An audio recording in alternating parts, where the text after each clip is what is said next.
Hai, iar începem.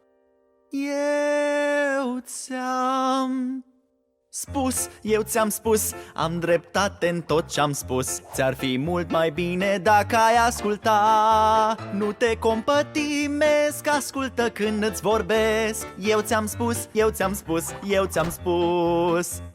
Și alții pot confirma.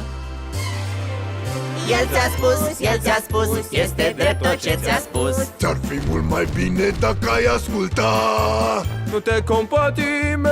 Ascultă când îți vorbesc. El ți-a spus.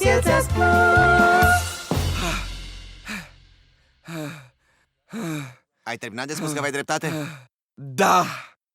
Dar știi cine n-a terminat? Doamnelor și domnilor, Beyoncé! N-am adus-o pe ea, o fac eu.